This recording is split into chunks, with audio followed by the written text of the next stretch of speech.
Football on the Sports Social Podcast Network is brought to you by BetVictor. Don't like your odds? Enjoy daily bet boosts on your favourite sports and make your best bet now at betvictor.com. 18 plus, begambleaware.org.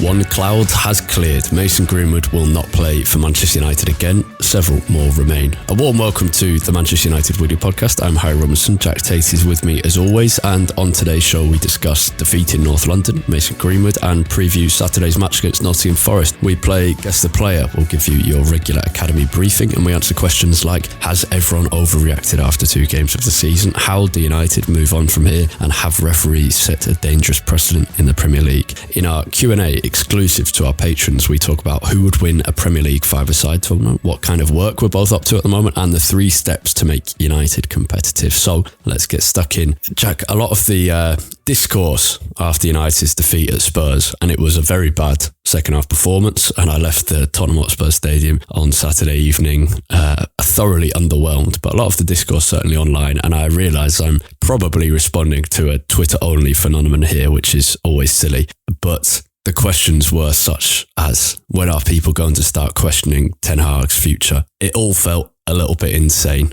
Was there an overreaction? This will be my first question to you. Yes, but I think it was understandable. What, because the world's gone mad? That the Ten Hag should go one is not understandable. I think a general overreaction to how bad the performance is understandable because football is emotional and it brings out emotions in people. Yeah, and the other reason I understand it is because it had been a testing week for all United fans. So I feel like a lot of the disappointment and kind of dismay at Saturday's performance was not just at how United had played, even though most of it was, but also because there was a general feeling of disconnect with the club for a lot of people, not for everyone, but for a lot of people.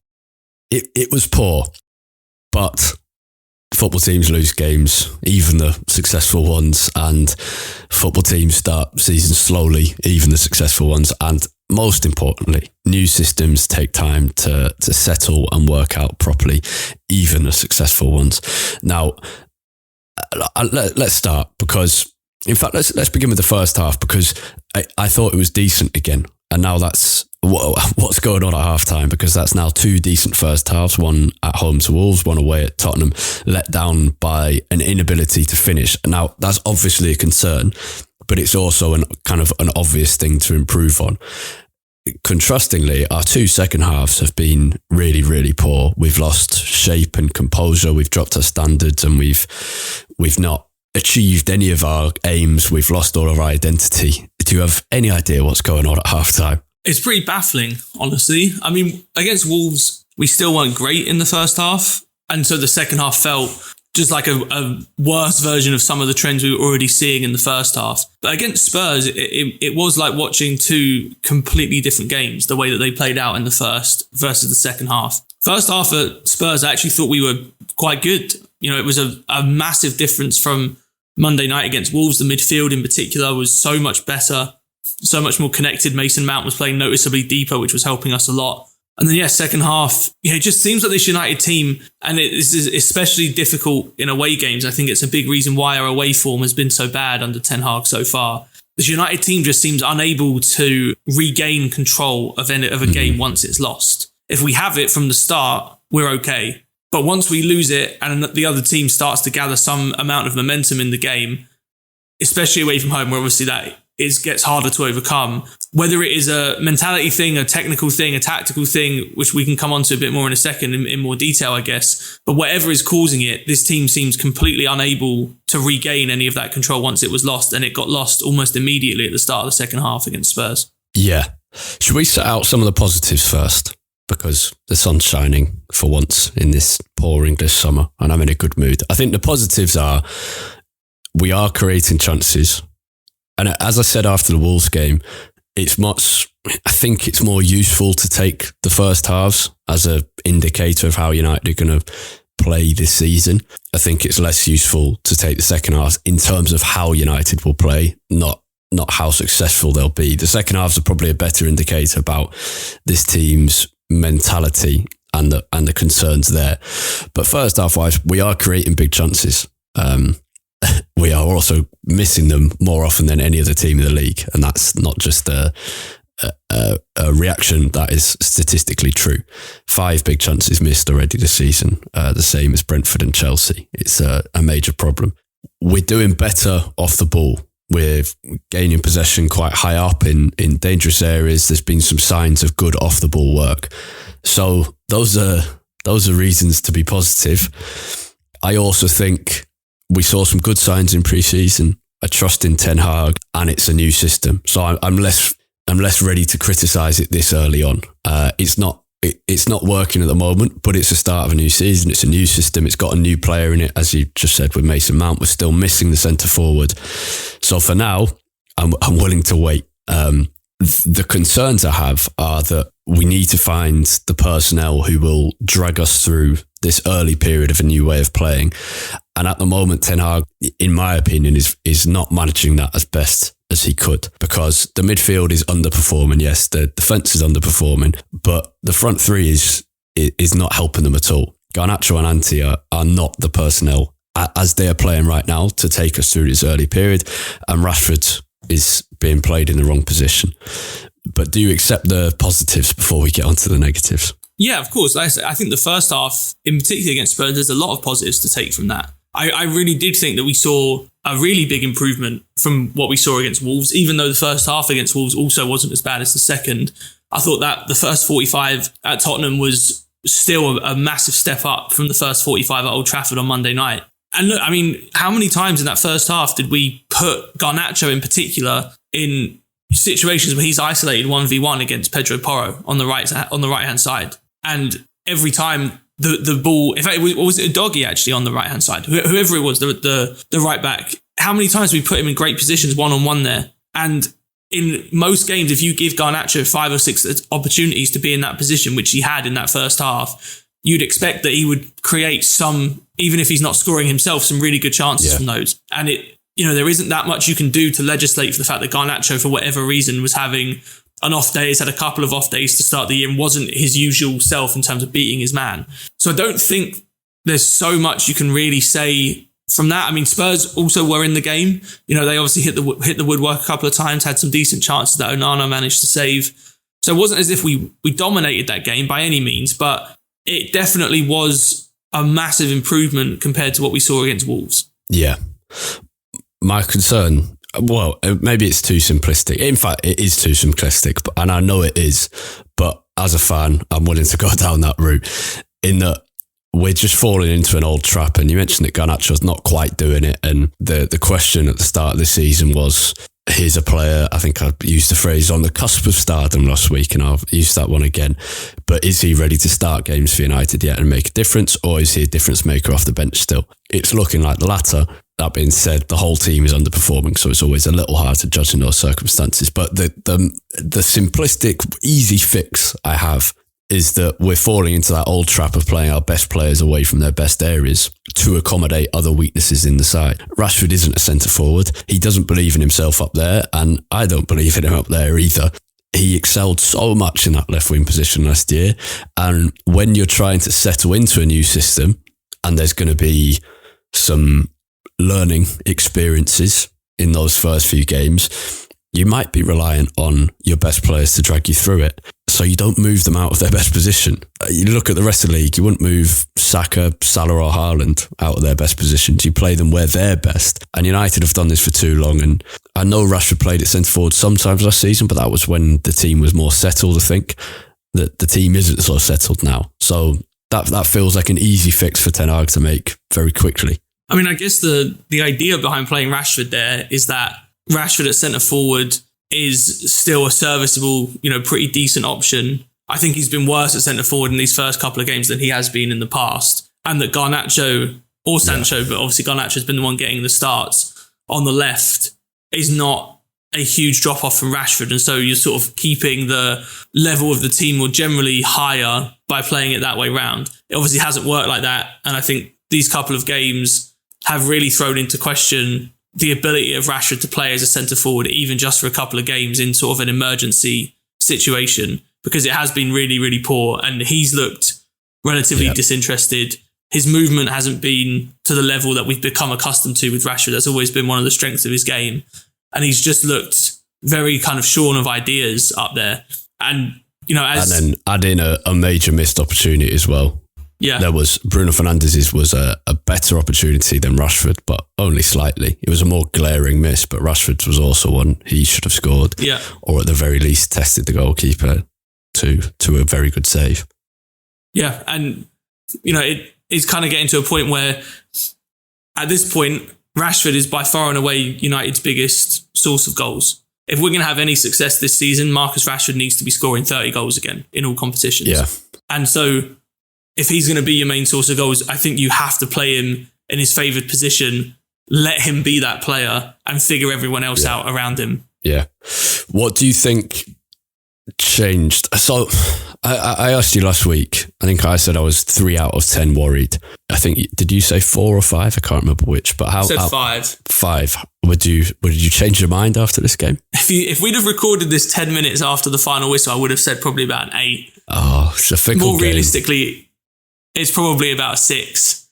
Interesting. But it has gone up. I think it has to have gone up after that second half. The fact in a vacuum that we've had 2 bad performances to start the year isn't that concerning in general. And this is a very lazy comparison. But in 2007, 2008, when we ended up winning the Champions League and the league double, we started that season with 2 draws and a defeat. It can happen that you have great seasons off the back of poor starts and you start slowly. Yeah. So that in itself isn't the issue. The issue for me is that these are issues that we've seen pretty much all of last season and issues that I don't think the new signings are going to address. And I was hoping to see United come out and maybe not even necessarily immediately hit the ground running and be a brilliant team and be smashing teams 4 or 5-0. But I did expect to see a little bit of more of a change in how we play. And that I think is what I haven't seen. And the second half at Spurs, the first half made me much more confident, but the second half did concern me because that felt like watching any away game from the second half of last season, really. Yeah.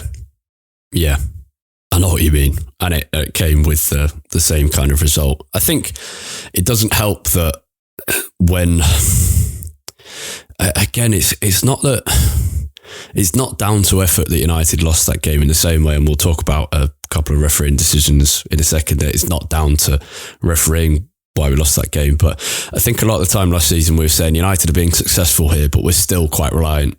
These matches are still decided on very fine margins.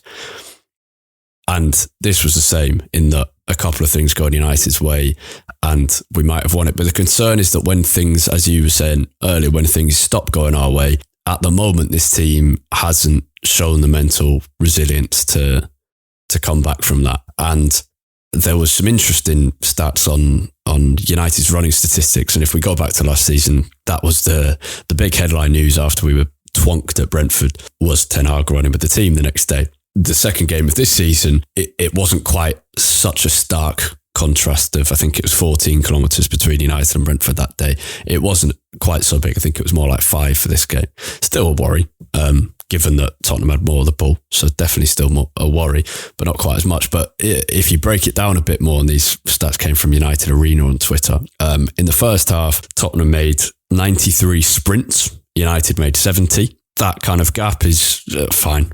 Oh well, that might come down to game state and what's been going on in the game. But in the second half, Tottenham made 98 sprints and United made only 57. So Spurs almost double the number of sprints. And that kind of puts into statistics or proves what we were seeing is that United's, I don't know whether it's effort level, whatever you want to call it, but United drop off a bit when they think things aren't going our way. And that's not always been the case with this team. We saw some fantastic comeback victories last season, but right now, that is what's happening. I think the big thing for me is that we don't have any player in this team that has the right profile to be able to dictate the tempo of a game. And that is the case both when we're on the front foot and when we're a little bit on the back foot. There are various points in any game where you want to speed things up. If you're on top, you want to maintain that dominance that you have. You don't want to let a team settle. You don't want to let them breathe for a second. There are also times in the game when you want to slow things down, when maybe you're under a little bit of pressure or you're protecting a lead and you want to just slow things down. It doesn't mean time wasting, doesn't mean, take 2 minutes to put the ball back in play, but you just want to slow the pace of the game down. And that, to me, is the key part of this puzzle that United don't have figured out yet. Because that's exactly what you're talking about, Harry. In the second half, when things start getting away from us a little bit, we have no ability to rein it back in and slow that game down and just get ourselves a little bit of breathing space. And so then it starts to kind of ripple throughout the team. One player starts feeling a little bit leggy and like they have, they're being swarmed all over all the time. And so then that kind of affects someone else because they feel like they have to kind of do an extra job. I've been in teams that feel like that. And I'm sure anyone who's played football at any kind of level has felt moments in games where it does feel like it's going away from I'm an absolute sinner for that on a five-a-side pitch. Right. If my team are getting beaten badly, my whole attitude changes where the very extreme of it will be I'll start just tripping people up. Yeah.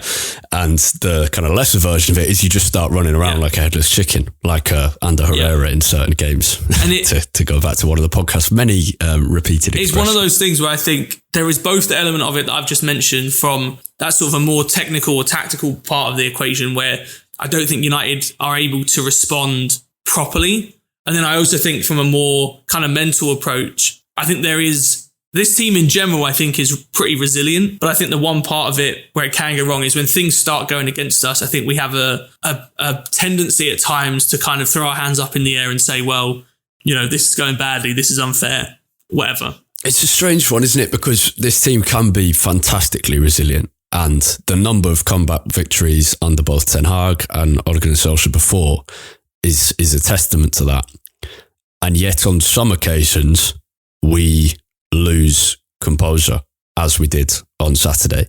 And that was, even though there was that incredible kind of away comeback record under Solskjaer, there were other times where people would just start dribbling into traffic or would start playing, the defence would just start playing long balls again and again. It seems to all fall apart and sometimes the pressing would fall apart as well, and you'd get certain players just charging forward and leaving holes in the team, and then you'd be exposed and concede. So what we don't know is why on some occasions this team can be so resilient and on others they can't. Perhaps it's to do with the opposition more than us, in that some teams take full advantage and don't let us to regain our composure. I don't know. You might have to study that more, but Ten Hag needs to find a fix for it, and that might come from himself, or it might come from giving more leadership to certain players on the pitch. And if you think of composure in this United team, which players do you think of? Eriksen, Varane, who else? I guess Mason Mount. So it might be that, well, we and Ten Hag expect some of them to step up, but someone in that team needs to, and it should be Bruno Fernandes as captain, but we know the type of captain and player he is, which is not necessarily a bad thing, but in this scenario can be a negative. It means someone else in the team has to step up and regain the side's composure. But Ten Hag also has to be able to do that from the touchline, whether it's with substitutions or a tactical change or word. Yeah, and that is somewhere that I think a manager has to come into it, because if you see that your team is kind of slipping away in a game like that, which again is not a new phenomenon really for this United team. Like I said, it's been a feature of a lot of away games last year. You have to be able to step in, even if you don't have a player of the right exact profile that you want in that situation. You have to be able to step in and make some kind of change, whether it's even going a little bit more defensive to ride out the storm, whether it's, changing the formation to address whatever issue you see, whatever the remedy is, Ten Hag, I think, has to become better at being more proactive in those situations. If at times when we're losing, I feel like Ten Hag's subs can get a little bit predictable in the sense that it's just, well, we're losing, let's bring on some attacking players, which I understand, but in some ways that isn't always what's necessary, because if, he brought on Sancho, for example, for Garnacho against Spurs on Saturday. And it's like, well, if Garnacho wasn't getting the ball in any kind of good situations, what makes you think Sancho is going to get the ball in any better situation? And I get that he also brought on Dalot and Eriksen at the same time and shifted Bruno Fernandes out wide. So there was some attempt to change things, but I think there has to be more coming from the manager. And this is probably work that needs to be done, not just by him making substitutions in the game, but addressed better with the team between games as well, to avoid these situations getting into in the first place. Well, that's what I'm now thinking is we've accepted that this is a new system, and as fans, we might accept that it might take a few games or many months to embed into the psyche. But maybe we underappreciate the fact that when it's a game of such fine margins, as all sporting endeavours are, and it might not be a question of actively making less effort or actively choosing not to follow the manager's plan and instructions, but ultimately in such an intense and elite environment, it can often come down to, and this is a basic understanding of sports psychology, and I'm sure psychologists could tell me better, but it comes down to kind of your trust in, not necessarily a trust in the manager, but your experience of what you've been told to do being good. So this team currently is playing in a slightly new system and a new formation with new instructions to do with their off the ball work and their on the ball work. And in the moments where their heads go in a bit, and you can say, oh, well, their head shouldn't go, but it's sport. They do sometimes. In those moments, it seems like their instinct is to revert to type, which is something you see in sport all the time, as well as just in football. And so perhaps it's one of those things where, as the team enjoys more success, well, we haven't had any yet this season, but as the team enjoys some success with this system, hopefully starting on Saturday against Forest, then they'll start to revert to type less. I don't know. That's a hope. Yeah, and this for me is why I said my concern level did go up slightly after the Spurs game, just because it is something that has been repeated for a while. And I think, the hope is that I still absolutely trust Ten Hag. I think he's a very, very good manager. I think there are very few managers in the world that would have been able to get this United team to third in the league last season. So there's no sort of worry for me about Ten Hag's future in any way. But the concern for me just is, one season where we saw this repeated a lot. But the main issues that we saw away from home were in the second half of the season. There's a lot of mitigating circumstances, especially given United's massive fixture pile up. There were reasons you could say, okay, it should be different next year. The first big test that we've had away from home, the fact that we've kind of repeated a lot of those errors is why I am just more concerned than I probably would be with these two results in isolation. Yeah. But look, it is only the first away game of the season. There is plenty of time for Ten Hag and this set of players to remedy this issue and to figure it out why it's happening and how to stop it when it does happen. Yep. Let's move on. First, guess the player clue, please. You're setting the clue this week, and I'm guessing, as a reminder, there'll be 3 clues each week, and the quicker I guess it in this instance, the more points I get. Okay, so the first clue is I played for 14 clubs in 3 of the 4 nations of the UK, plus 2 further European countries. Wow. Well, I'm definitely not going to get that now, so I'm going to let that mull over. 14 clubs, including 3 of the 4 UK nations, and 2 further European countries. And 2 further European countries. Okay. Yeah, wow. Okay. Positive, Andrea Onana. He's brilliant. Second time I've watched him and in person. Yeah, I really like him. Again, he's been sent out to do another post-match interview, and again he speaks with I love his attitude. He said football's about scoring goals, and we had some big chances and we didn't score, but we have to keep calm and keep working. He was absolutely right. We should have scored. We should have scored from 2 chances. And then he said, we have to recognise our mistakes. We need to accept responsibility. And I start myself. Maybe I didn't communicate well enough. Every goal I concede, I always look at myself. I always start myself. Yeah, I really like him. And as a shot stopper and as a distributor and as a communicator, yeah, all good so far. Yeah, excellent. Again, against Spurs. Couldn't do anything for either of the goals. Made a couple of really smart saves. Apart from that, just is a very calming presence. Even my fiance is a Spurs fan, and so it was a bad day for me in general on Saturday. But even she doesn't watch United, very much. But even she commented after like 20 minutes of this game, like, this keeper is so much, like, brings me so much more calmness than De Gea used to. And I feel like the fact that someone who barely watches United could pick up on that so quickly kind of says it all about the difference that Onana has made. Yeah, well, when I was naming players who might offer some composure, I didn't naturally think, like this was just a few minutes ago, I didn't naturally think of a goalkeeper, because obviously you can offer that, but when you're kind of looking for in the centre of the park to calm people down and slow things down, you might not think of the keeper. But there were several occasions in that second half, and in the first half, where Nana was deliberately holding onto the ball to calm everything down and getting his team set up again. And I think last week against Wolves, I spoke about how he's trying to increase the tempo a lot and his teammates weren't ready, but he correctly adjusted to the game state, or the state of the game last Saturday against Spurs, and he was offering that composure, and his teammates again weren't really responding to it. So they need to trust in him more. He's got a very good reading of the game, and that leadership from the back is ever so needed. Anything else on him, or should we talk a controversial refereeing decision to wrap up? I don't think there's anything more. Just he's brilliant, and I love watching him already. Yep. Refereeing is not why we lost the game, but I thought it was a blatant mistake. Did you? I'm talking about the handball here. I tweeted this at the time and my opinion hasn't changed. I don't want that to be handball, but I think it should have been given. Yeah, I agree. There's not that much more to it, is there? I agree. I do have one more thing, but to expand on that point, I don't think that should be handball in a sort of general sense of it, because to me, handball should be an intentional act. And that clearly wasn't. Romero's hand and arm was obviously away from his body. I don't think it was an intentional thing. It's just your arms move around in somewhat strange ways when you're running at, full speed.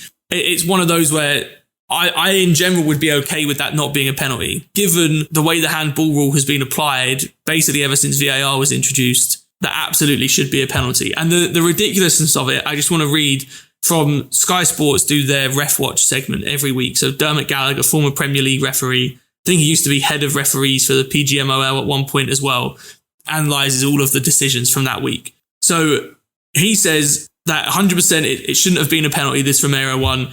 He says, he basically says, the more you drill down into this, is a quote, the more you drill down into it, the more it causes problems. One of the problems is that the arm is out. Is it in an unexpected position? Is it above the shoulder? Has the ball come too fast? You can all ask all those questions, and that was the decision, and it was the right one, that it wasn't given. He then, 2 sections later, talking about Kira Walsh for England in the Women's World Cup final at the weekend, says it was absolutely the correct decision that penalty was given, saying they operate a very strict policy if it hits a hand anywhere outside the body. So how can it be one and not the other? That's the part of it that doesn't make sense to me. I would be okay if the Romero one wasn't a penalty, if that was the general standard we have for handball, but it hasn't been what the standard is for the last 2 or 3 years. Yeah, and I think the PGMOL set a precedent by offering that official apology to Wolves last Monday night and got caught up in a media-generated hysteria. I thought Bruno Fernandes... I think Gary O'Neill really threw a spanner in the works for PGMOL last week, and he did the right thing. I don't think they ever intended to be a public apology. I think that was Jonathan Moss, because Gary O'Neill said they spent the day together. I think that was Jonathan Moss going to someone that he'd spent a whole day with and sort of being like, look, mate, I'm sorry, that was a bad decision. Yeah, that's a fair point. But I Fernandes obviously deserves some criticism for massive opportunity missed and 2 relatively poor performances from him. But I think as captain, he's absolutely right to come out swinging, as he did post-match, and say, I'm waiting for an apology this time. I think that's completely fair enough. I don't think there's anything else, so we'll go on to guess the player clue 2, I think. Okay, so the second clue is, I played for the UK's first football club that's dedicated to helping people with mental health, based in Northern Ireland. Wow. So I played for the UK's first football club that's dedicated to helping people with mental health, based in Northern Ireland. And that was within the last 3 or 4 years that happened. Okay. Well, that gives a bit of a time frame to his career, at least. I feel like that in particular is a very specific piece of knowledge that you either have or you don't. And I don't think I do, unless it starts to ring a bell in my head very shortly. But yeah, I'll think it over. The location is a big part of the clue. I'll give you that. Northern Ireland. So I know he played in England, Northern Ireland, and one of Scotland and Wales. So... interesting. Plus 2 other European countries. Anyway, I'll mull it over our Patreon Q&A, where we're going to talk about the best five-a-side, hypothetical five-a-side teams in the Premier League, and a bit more about the game.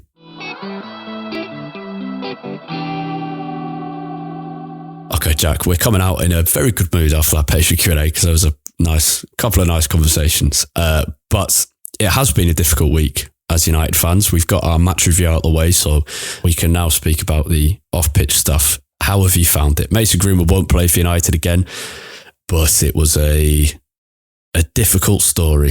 A very difficult story, and one I think that leaves you feeling pretty disenchanted with the club, to be honest. I remember us talking a couple of years ago about, I can't actually remember what this was in. It might have been after Rashford scored his 100th goal, actually, where we talked about, what kind of we feel makes United different to a lot of other really big clubs. And I think this whole episode with Greenwood has kind of shattered any illusion of that.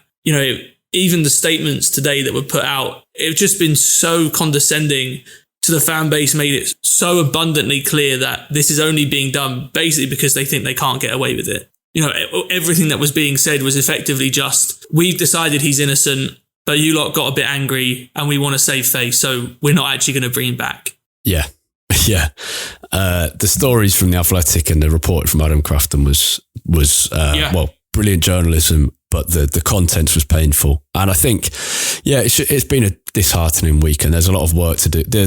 The result in the end is the right one, but the manner of it is very, very disappointing. And there's a lot of work to do to repair broken relationships here. And I think it's just how many times have in the past few years we faced kind of a near existential crisis as football fans, not just United, but I think United in particular. And it's all, every time it happens, it's this realization or kind of questioning of how can this thing which provides us so much joy, but also escapism, and also a little inexplicably, but identity as well. You couldn't take United out of my identity, and my identity would not be as it is without the influence of Manchester United. How can it suddenly become so clear that thing which has shaped our identity no longer represents us? And I think that's why it's so painful when things and stories like the European Super League happen and the mishandling of this case. And people will say, perhaps people not listening to this because they might have stopped supporting football quite as much, or stopped supporting United or might have gone to FC United. There will be those who kind of managed to remove the blinkers long ago, and they will argue that football clubs have not represented us for a very, very long time, and they may well be right. You can tell I'm still doing it, where I'm kind of refusing to accept that is the case. But it is the case. United doesn't really represent its community anymore, and it hasn't for a long time. And I think that's why it's so disheartening. Yeah, how do United move on? I mean, the club will move on as if nothing's happened, I'm sure, because I think that's what they wanted the whole time in this. I mean, really, I think assuming that Greenwood leaves the club relatively quickly, however that comes, whether it's a loan, a permanent move to somewhere else, I don't know exactly what that's going to look like. But assuming that gets sorted out without any major hiccups, I really think that just the lasting legacy here is just the continued erosion of any trust that existed before between the club and the fans. I mean, I tweeted this a week or so ago when it looked like Greenwood was going to be kept on and brought back at Man United, that, the summer was really turning pretty bleak. Greenwood's situation has ended up turning out slightly better than we imagined at that point, because he isn't going to be brought back into the team, although the way it's been handled certainly hasn't inspired any confidence. But that, coupled with the complete and utter radio silence about anything to do with the takeover for about 4 or 5 months now, we're all just assuming that isn't going to happen anymore without any kind of word from the club. Still Old Trafford being in desperate need of repair that hasn't happened, and there are no really solid plans to do it anytime soon. It's just every major thing that happens at this club seems to just make that trust disappear more and more. And more frequently, it's being left up to fans to be sort of the moral compass for an organisation that, for all intents and purposes, only listens when we can make enough noise and cause enough of a PR headache for them to listen. And that, to me, is going to be the lasting legacy of this situation. I think in a couple of months from now, it's not going to affect the day-to-day of the club, but I don't think fans will forget this. Not that this is a singular moment. There's been plenty of times in the club has shown their sort of disquiet for anything the fans think, but I think this will take a lot of time for fans to get over, and we probably won't ever get over how it's been handled. Yeah. I will turn to Barney Chilton, the editor of Red News, who is always a good barometer of level-headed United fans. He said, before the final decision was announced, but he said, the thing is with my relationship with Manchester United is I never expect them to do the right thing. After 18 long years owned by them, as in the Glazers, and the PLC era driven for customers, my heart always expects the worst. United, for me now, is its fans, its communities, its families. Richard Arnold should listen to them. And I thought, yeah. And when I was standing in the kind of envy-inducing surroundings of the Spurs stadium, there was still, it's still a silly thing, isn't it? Because you still find a bit of like joy in there, even in a week which had been really disappointing and painful for supporters, because as that concourse began to be filled up and you have a chat with a kind of stranger about his 50-year-old scarf and you say, oh, where'd you get that from? And he tells you a few stories about following United in the past, and then you see a few mates and whatever, and there's a long rendition of Uar Cantona. You find that joy in it again. But I think Barney's right. The joy of United is in its history and the fans. Is there anything else you'd like to say on this? And I guess the one thing that I would add is, and you mentioned Adam Crafton before, I think the one thing that I take away from this is just the power and the massive need that there remains for high quality investigative journalism, because I really don't think that this outcome would have happened if it wasn't for the story that Adam put out last week, and then the subsequent stories about, the various journalists, pundits being classed as hostile or friendly, and then domestic abuse charities and organisations being listed as hostile. I really don't think this outcome would have happened this way without those stories. So massive credit to Adam, and just, I think, a reminder to us all of why journalism is so important to hold big organisations to account. Yeah, absolutely. Right. We've got two things left to do, an academy roundup and then preview Nottingham Forest. So the under-21s were beaten 2-1 by Leeds United at Old Trafford last Friday night. It's 2 defeats to open the season, but some good bits. However, unlike at Palace, United started very slowly in this game and Leeds did the opposite. Carved us open 8 minutes in. Sean McGurk finished off. He's quite a good talent. Lovely team constructed move. And Eli Harrison was beaten 1-on-1 by Sean McGurk, but he then saved a penalty 3 minutes later. Connor Douglas scored Leeds' second goal after half-time, making Charlie McNeil's late deflected effort futile. United's Sonny Al-Joffrey was sent off for a second bookable offence late on as well, and United couldn't find an equaliser. Travis Binion after said, we created enough chances to win 3 or 4 games and we should have finished them, and we didn't. He said we played well on the ball and we pressed well, but we can't dominate games and not win them. We need to learn from that, which is a fair summary. The under-18s were not in league action this week. Adam Lawrence's side opened their campaign with a 4-0 win at Middlesbrough, but went to the Netherlands this weekend to play in the Otten Cup. They played 4 games, finished 6th in the tournament, which had some very interesting rule changes. The match clock was stopped whenever the ball was out of play. There were 25-minute halves. Throw-ins were replaced with kick-ins or dribble-ins, and players could dribble from free kicks too. And yellow cards resulted in basically a 5-minute sin bin as well. PSV Eindhoven won the tournament. I forgot there's one other thing we have to do. That's all from the academy this week. Not too much to say. Is guess a player clue 3, and there's been so much to talk about. I've kind of forgotten to think about it, so we'll see if I get it here. But give us clue 3, then we'll talk about the Forest game while I mull it over, and then I'll give you my guess and you can reveal the answer. Okay, so as a reminder, clue 1 was I've played for 14 clubs in 3 of the 4 nations of the UK, plus 2 further European countries. Second clue was I played for the UK's first football club dedicated to helping people with mental health that's based in Northern Ireland. And I gave you the additional little hint that the location, Northern Ireland, there is important. So the final clue is, during my time at Manchester United, I am probably most famous for a goal that wasn't awarded. Oh, interesting. It was a goal against Man United that wasn't awarded. Okay, I've got an answer. Let's hear it. But I'll let people mull it over. No, we'll talk about the Forest game, then I'll give it to you. But I think it's right. Forest, let's hope for something a bit more inspiring this week. They had poor away form last season, Forest. They did well at home, but very poor away. This season, did well at Arsenal, but without any rewards. They then had a good home win against Sheffield United, although they required a late goal in that one. They've obviously gone through a lot of players last season in an interesting strategy where they just threw money at everything because all of their loan players left. But they have got quite a good team together now. Awoniyi did... It looks really good up front for them. I think he'll really challenge Martinez with Varane, especially Martinez, if his poor start to the season continues. And then you've got really dangerous players on the counter-attack in Brennan Johnson, Morgan Gibbs-White, and our very own Anthony Elanga. So we need to be a lot better set up. And I remember last season, Ten Hag speaking a lot about rest defence. It was kind of an education for us all in kind of what that means in terms of how the team is set up when you have the ball in case you lose it, basically. So kind of who you leave behind ready to defend the rest of the defence. That has been a real element of weakness for us so far. And I think if it is again at Old Trafford, then Forest will cause us problems. So I think that's a key area for improvement among many others on Saturday. Yeah, definitely. And I think Forest probably will be a team that more than most will be happy to kind of sit back against us. I don't imagine that they will come out in the same way as Wolves did, for example, and try and be quite aggressive in defence, put us under pressure high up the pitch. I think they will sit back and try and hit us on the counter-attack. And I think, like you mentioned with some of the players there, I think they're very well equipped to do that. Awoniyi, I think, has turned into a very good striker, especially over the last 6 or 7 months or so. Remember back to the League Cup semi-final first leg at the City ground.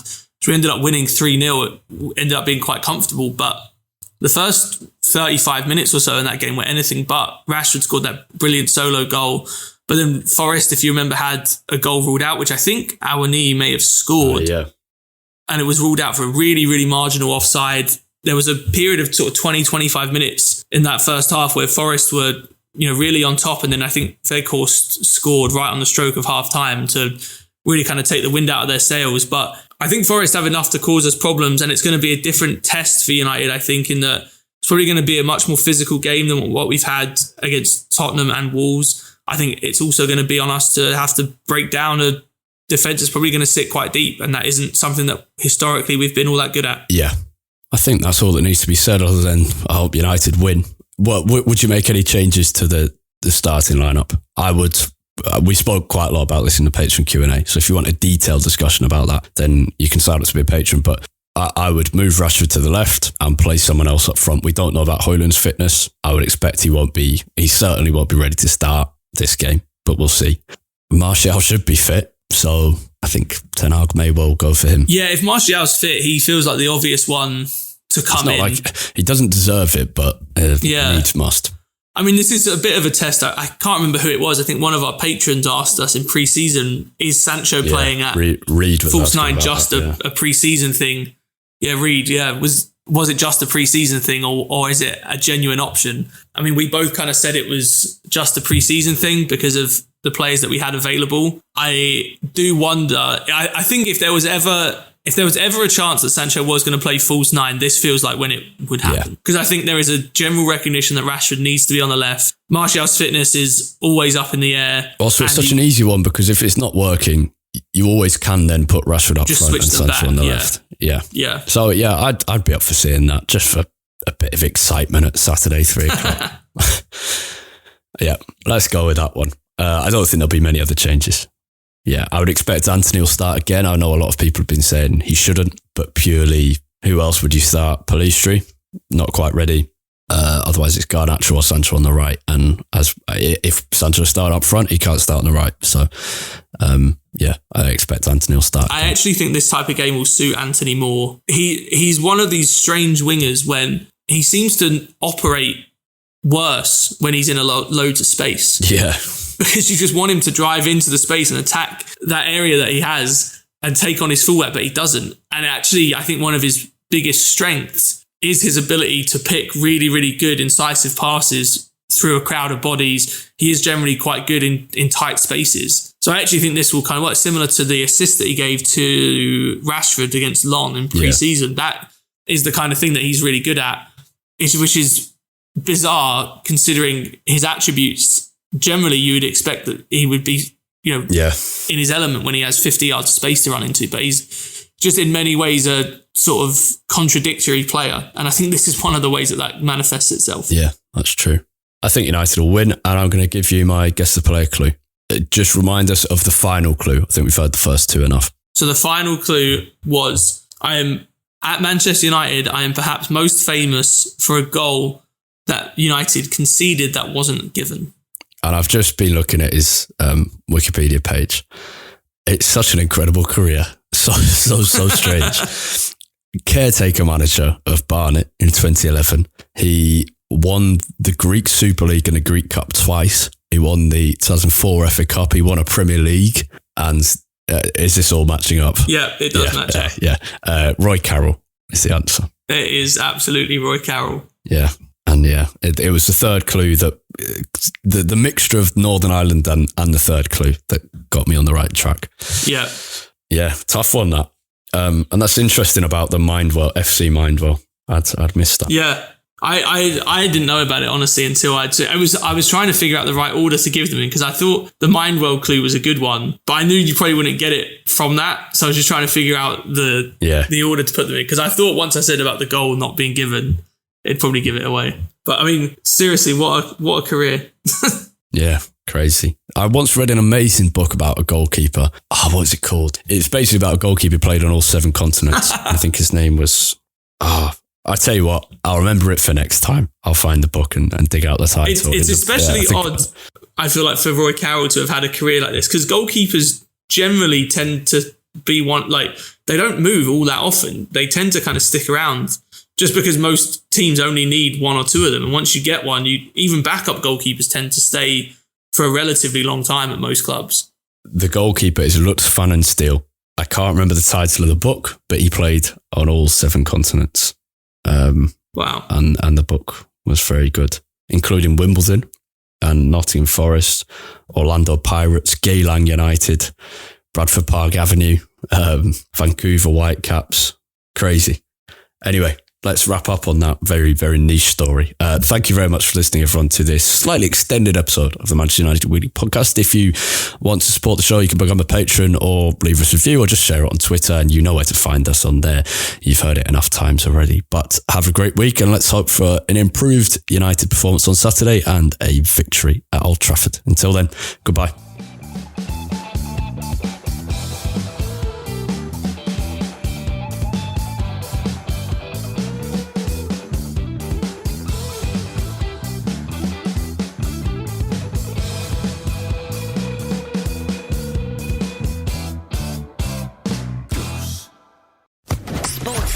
Podcast Network.